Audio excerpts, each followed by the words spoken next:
Picture this. It's 2003. The internet is a graveyard of dead.coms. Friendster is fumbling. MySpace is a digital dumpster fire of glitter fonts and auto-playing music. And in a quiet office in Mountain View, a man named Reid Hoffman is about to build the most valuable database of professional humans ever assembled. And he's going to let people walk in the front door for free. Everyone said the freemium model was financial suicide, but it turns out that it was a surgical strike. Hello, I'm Todd Hagopian, the original stagnation assassin. Today, we're going to open the vault on LinkedIn's 2003 freemium launch to see if it was a strategic slaughter or a stagnation suicide. Spoiler alert, Reid Hoffman didn't just dodge the dot-com bullet. He caught that bullet in his teeth and he spit it right back out at the world. This one is a winner. Let's get the scene though. Pre-launch LinkedIn, 2003. The professional networking space was a wasteland of wasted potential. Monster.com was a classified ad with a URL. Career Builder was a billboard pretending to be a business. Nobody, and I mean nobody, was thinking about networking as a platform play. The stagnation score for the professional networking industry, 9 out of 10. Corporate cancer was everywhere. The entire industry was stuck in a want ad mentality, treating professionals like cattle to be sorted rather than a community to be cultivated. The soil was perfect for a stagnation assassin to come in and plant a flag. So let's talk about the tactical audit. How did this happen and how did he do? Here's where Hoffman earned his stripes. Let me break this down through the lens of 2 proprietary frameworks for the stagnation assassin. The 80-20 matrix of profitability. Hoffman understood something fundamental. 80% of his users would never pay a dime. And that was the entire strategy. The free users were the product. They were the network. They were the data.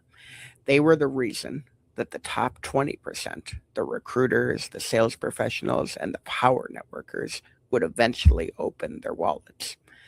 Most founders would have panicked. We're giving it all away. We're bleeding cash. But Hoffman knew that the vital few would fund the vampire many.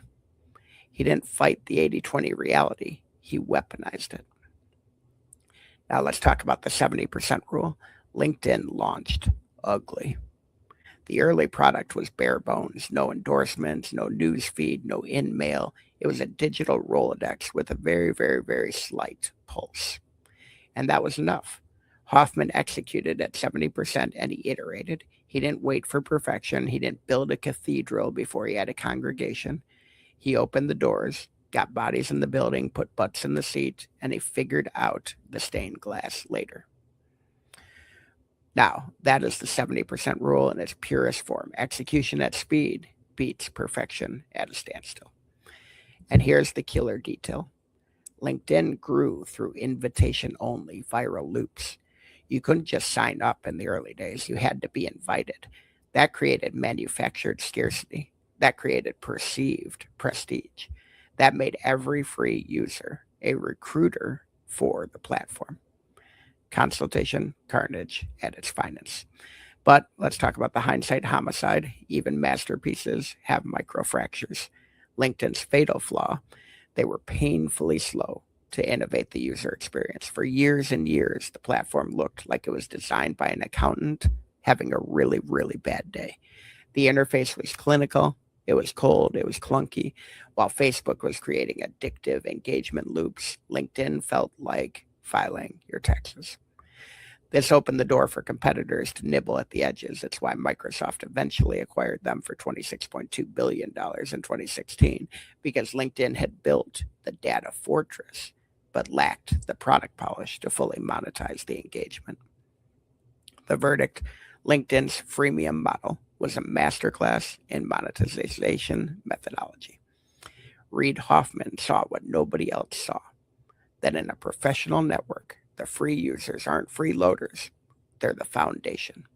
He built a profit engine on top of a population engine. He executed fast, he iterated faster, and he created a moat so deep that nobody has come close to replicating it in over 2 decades.